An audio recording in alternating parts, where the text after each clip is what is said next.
Lectura del Santo Evangelio según San Lucas. En aquel tiempo Jesús, lleno del Espíritu Santo, regresó del Jordán y, conducido por el mismo Espíritu, se internó en el desierto, donde permaneció durante 40 días y fue tentado por el demonio.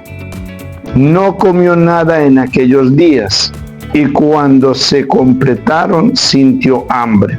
Entonces el diablo le dijo: si eres el Hijo de Dios, dile a estas piedras que se conviertan en pan. Jesús le contestó: está escrito, no solo de pan vive el hombre. Después lo llevó el diablo a un monte elevado y en un instante le hizo ver todos los reinos de la tierra y le dijo: a mí me ha sido entregado todo el poder y la gloria de estos reinos, y yo los doy a quien quiero. Todo esto será tuyo si te arrodillas y me adoras. Jesús le respondió: está escrito, adorarás al Señor tu Dios y a Él solo servirás. Entonces lo llevó a Jerusalén, lo puso en la parte más alta del templo y le dijo: si eres el Hijo de Dios, arrójate desde aquí, porque está escrito, los ángeles del Señor tienen órdenes de cuidarte y de sostenerte en tus manos, para que tu pie no tropiece con las piedras. Pero Jesús le respondió: también está escrito, no tentarás al Señor tu Dios. Concluidas las tentaciones, el diablo se retiró de él hasta que llegara la hora. Palabra del Señor. La lucha contra el demonio y demás espíritus malignos es un combate espiritual, pero no por ser espiritual deja de ser real. Por el contrario, es una batalla real. La batalla que se libra entre las fuerzas del mal, es decir, las fuerzas de Satanás, y las fuerzas del bien, las fuerzas de Dios. Y en ese combate estamos incluidos todos los seres humanos, cada uno en su respectivo bando, según estemos en amistad con Dios o en interés con el demonio. Ahora bien, por la verdad contenida en la Sagrada Escritura, ya sabemos cuál es el bando ganador. Aunque el demonio engañador, inventor de la mentira, pretenda hacer creer que será él quien vencerá, ya Cristo ha vencido al demonio, lo venció en la cruz, y con su resurrección Cristo ya ganó de antemano esa victoria para nosotros. Pero debemos alistarnos en el bando ganador, siendo de Dios, obedeciendo su voluntad, aprovechando todas las gracias que nos otorga para nuestra salvación eterna, que es nuestra victoria. Cristo además quiso someterse él mismo a esta batalla espiritual. Cristo no permanece indiferente ante nuestras debilidades, por haber sido sometido a las mismas pruebas que nosotros, pero que a él no lo llevaron al pecado. La Cuaresma, que comenzamos con el miércoles de ceniza, nos invita a abastecernos de las herramientas espirituales para esta lucha espiritual.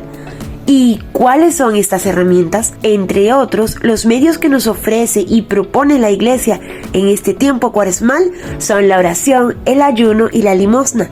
Todo esto en una tónica de penitencia, desde una auténtica libertad interior y responsabilidad para aquel camino que Cristo nos va trazando a lo largo de este tiempo, que va colmado de muchísima esperanza. Estos medios nos ayudan a la conversión o cambio interior que requerimos para ir ganando este combate, para abrir el camino del Señor y permitirle ir ganando este combate en nosotros. Los ejercicios del ayuno como respuesta a la sensualidad, la limosna para atajar la avaricia y la oración contra la autosuficiencia y el sensacionalismo quieren ayudarnos a desprendernos de lo que impide la acción de Dios en nosotros. La liturgia de Cuaresma se nos abre precisamente con la batalla espiritual que Cristo libró contra el demonio en el desierto, después de haber pasado 40 días de ayuno y oración allí, en medio del silencio, en preparación para su vida pública, de predicación al pueblo de Israel, entregándose a la voluntad del Padre en una misión que en poco tiempo lo llevaría a la cruz, es decir, a experimentar la muerte, una muerte que, como ya todos sabemos, termina en victoria. ¿Y ¿Qué es el desierto? Según la Sagrada Escritura, el desierto es el sitio privilegiado para encontrarse con Dios, para dejarse transformar por Él. Tal fue el caso del pueblo de Israel, que vivió 40 años allí. El desierto no fue solo la travesía para llegar a la tierra prometida, sino también fue el camino donde Yahvé fue moldeando al pueblo escogido para hacerlo suyo, para que se encontrara necesitado de Él y pudiera al mismo tiempo abrir un espacio para Dios. Recordemos también que San Juan Bautista fue otro habitante del desierto.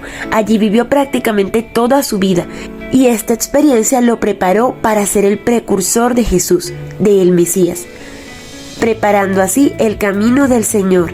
Sin embargo, el desierto, que para nosotros puede significar lugar de retiro, de silencio, de oración, no solo es lugar de encuentro con Dios, sino también de lucha con el demonio.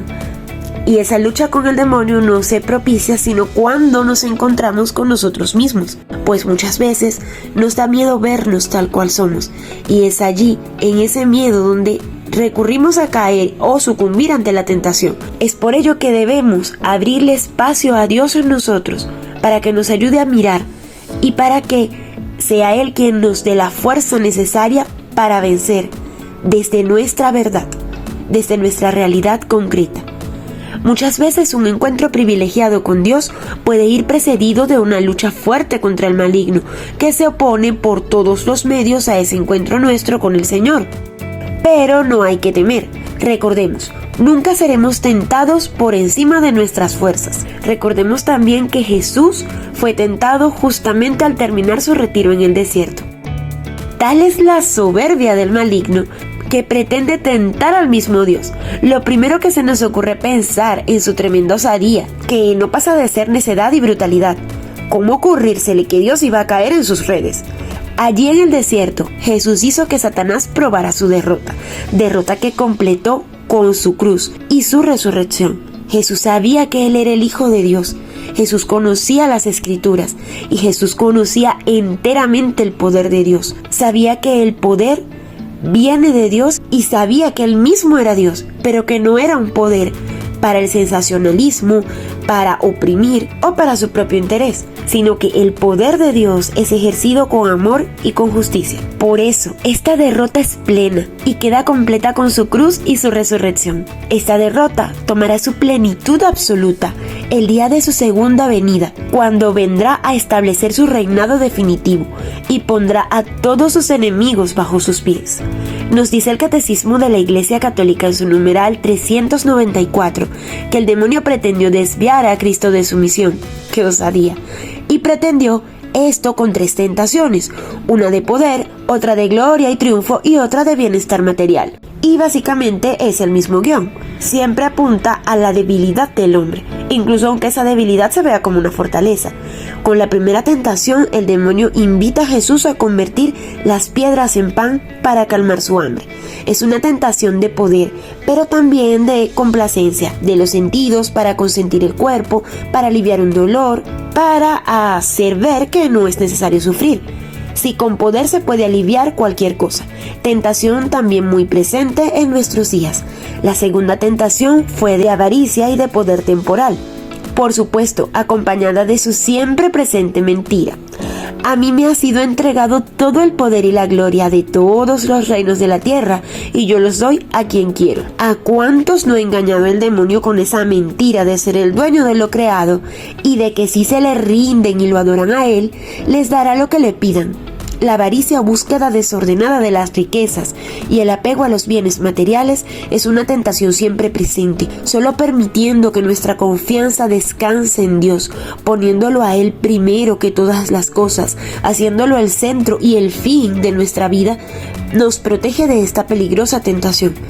Dios tiene el poder para hacer lo que quiera, para darnos lo que quiera, pero es el amor lo que determina la medida de ese poder, pues si no simplemente será mera opresión. La tercera tentación fue de orgullo y soberbia, triunfo y gloria, y en esta sí se pasó de osado. Tentó al mismo Dios con la palabra de Dios. Le sugirió que se lanzara en pleno centro de Jerusalén, de la parte más alta del templo, porque de acuerdo a la Escritura los ángeles vendrían a rescatarlo. Imaginemos lo que hubiera sucedido con un milagro así. Jesús se hubiera ganado la admiración y la aprobación de todo el mundo. Hubiera sido la superestrella del pueblo de Israel.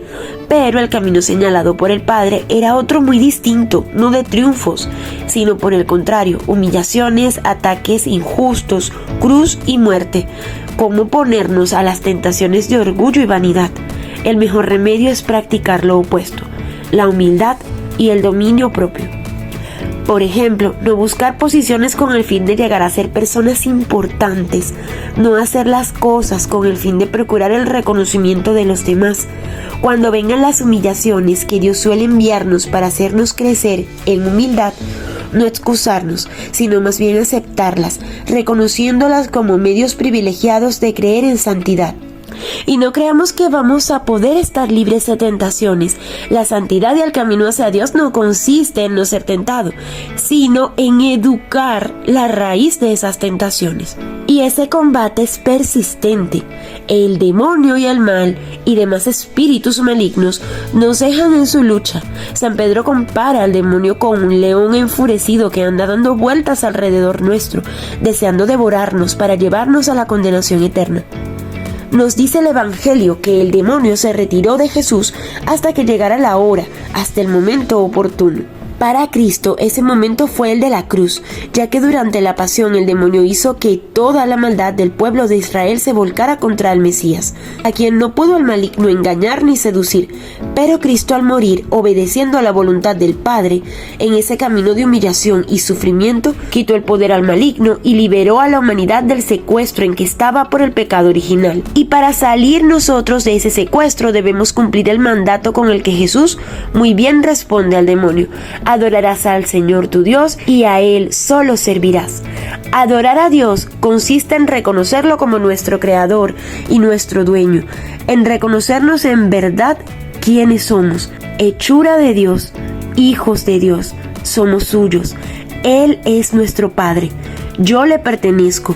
Consecuencia lógica de esa dependencia es entregarme a Él con confianza y a su voluntad, y ser siempre fieles a Él. Seremos entonces salvados por esa fe que nos lleva a confiar en Dios, incluso en medio de nuestras caídas, que nos invita a volver a levantarnos con fidelidad, fijando nuestra mirada hacia Él, y a poner todo nuestro empeño para responder a las gracias que Dios nos da para nuestra salvación.